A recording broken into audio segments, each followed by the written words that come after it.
Bom, e agora, gente, eu tô aqui com a minha querida Laís Policarpo, psicóloga, né? E a gente vai falar sobre transtorno dissociativo de identidade, que é uma condição psiquiátrica severa, né? Onde uma pessoa, ela tem diversas identidades. Aí a pessoa fica dizendo, Stephanie é uma pessoa bipolar? Não é uma pessoa bipolar. Como que a gente consegue descrever? Como que eu sei que eu sou uma pessoa associativa de identidade, eu tenho vários, eu não sei como é. Como eu tava perguntando a ela isso nos bastidores. Pronto, a primeira coisa realmente é entender que é um diagnóstico que a gente chega até ele, a gente não parte dele. É um diagnóstico de exclusão. Até porque, na maior parte das vezes, as pessoas começam a sentir uma confusão mental, elas muitas vezes têm esquecimentos, têm falhas ali de memórias, então elas estão num determinado lugar e daqui a pouco não sabem por que aquilo está acontecendo, né? E diferentemente do bipolar, que seria justamente essa oscilação de humor, no transtorno dissociativo de identidade podem existir inúmeras personalidades. Então, quando você vê um caso desse, você percebe que realmente o modo como a pessoa fala é diferente, o modo como ela se comporta. Então, ela realmente está numa outra personalidade. Isso quem percebe é a própria pessoa ou as pessoas que a cercam? Os dois. Os dois? Né? Mas para que o próprio sujeito consiga perceber, realmente leva-se um tempo. E aí, uma das coisas também que a gente percebe como dificuldade é que esse diagnóstico, até mesmo por ser por exclusão, leva-se muito tempo para ser dado. Então, algumas pessoas entendem como uma esquizofrenia, né, que também é muito parecido. Então, essa confusão mental, essa ausência, a questão até mesmo de algumas questões espirituais, né? Outras pessoas acabam não acreditando, você está com brincadeira, para com isso. Mas realmente é algo muito importante de ser estudado e de ser trazido para a população de um modo geral, como você está fazendo hoje. Porque acontece, né? Acontece. É raro, é aquela história do é raro, mas acontece. É raro, mas acontece, né? Acontece sim. Então, assim, estima-se que hoje 1% da população esteja enquadrado nesse transtorno. Mas talvez esse número seja um pouco maior, até mesmo porque o estudo sobre ele é muito pouco. E a pessoa consegue viver normalmente? O tratamento, né, é exatamente para que ela consiga viver de um modo funcional. O que isso significa? Né? Realmente ela vai ter maiores condições de lidar com as suas questões do dia a dia de uma maneira mais tranquila, de uma maneira mais saudável. Então, quando a gente fala em medicamento, a gente não tem um medicamento específico para o transtorno. Os medicamentos, eles vão agir ali em comorbidades, que são transtornos associados. Então, é a ansiedade, algumas vezes o quadro depressivo ou qualquer outro sintoma que apareça em conjunto. Na psicoterapia, né, o foco da psicoterapia nesses casos é tentar integrar essas personalidades.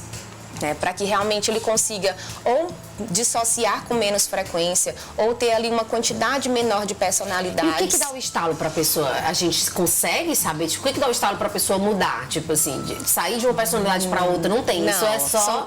São gatilhos mentais, né? Então, assim, algumas vezes realmente são falas que se trazem, são conteúdos que são abordados e aí a outra personalidade vem ao fronte. A gente já pode perceber isso em diversos filmes, né? Sim. Eu tô recebendo uma mensagem aqui de um telespectador dizendo que passa por isso, mas eu acho melhor você procurar, né? Porque não é assim, eu passo por isso, tô triste, tô feliz. Não é o que eu tava perguntando pra Laís, não é uma bipolaridade. Isso. Uma coisa importante é a gente perceber que todo mundo tem oscilações de humor, né? Dentro de uma frequência, de uma intensidade que é considerado saudável. Então, um dia só, você pode ficar muito alegre, muito triste, de acordo com as situações que você vai vivenciando.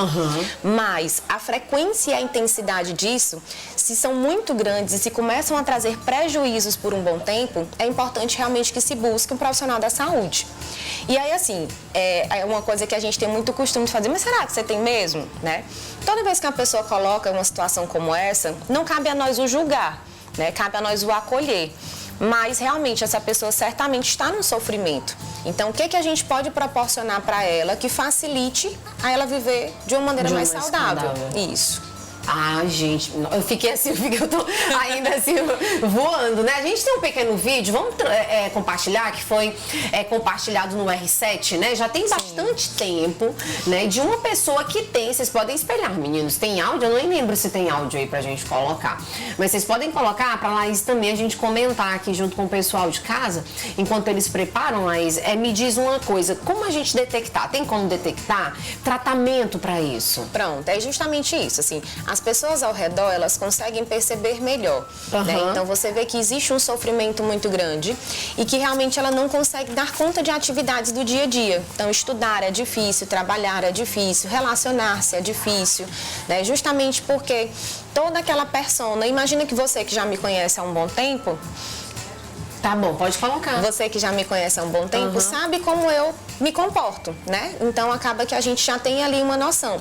Se você me encontra num outro momento e eu falo totalmente diferente, eu me comporto totalmente diferente, pouco tempo depois eu já volto para aquele comportamento de novo. E depois eu trago ali uma criança, por exemplo, eu falo como criança, eu me comporto como criança. É um ponto para você começar a observar, né? E ver que aquilo Eles realmente podem ser violentos? Sim, podem ser violentos? Podem ser de inúmeras formas, né? Então, assim, uma das coisas que a gente precisa ter muita atenção nos filmes é que existe toda a produção cinematográfica, né?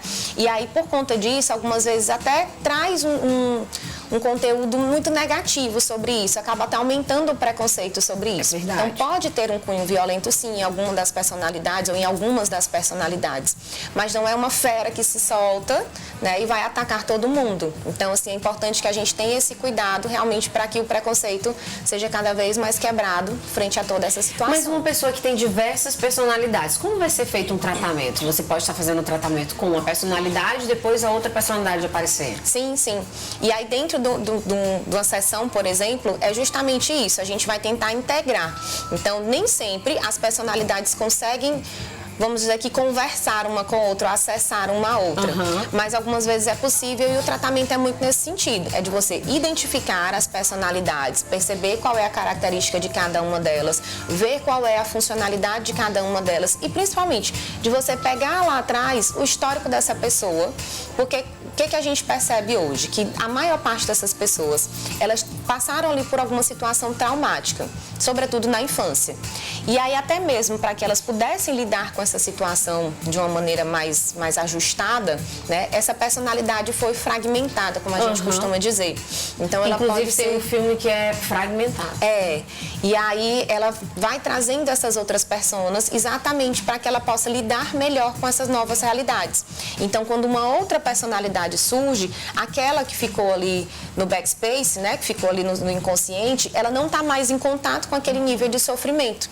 E aí por isso que essas mudanças vão acontecendo. Gente, olha, é bem complexo, né? É bem então imagina uma complexo. pessoa que tem 15 personalidades, Meu 28 Deus. personalidades. Né? Então, o que a gente Mas, tipo, quer? ela tem aquela personalidade principal, Laís. Tem uma que aparece a maior parte do tempo, quase sempre. Né? Então, no tratamento, o que a gente quer é que ela não troque tanto, que ela não dissocie tanto.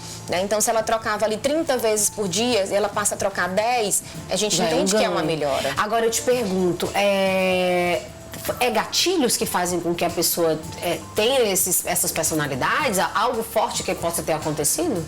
Você fala da troca da personalidade? Isso, para acontecer isso com a pessoa.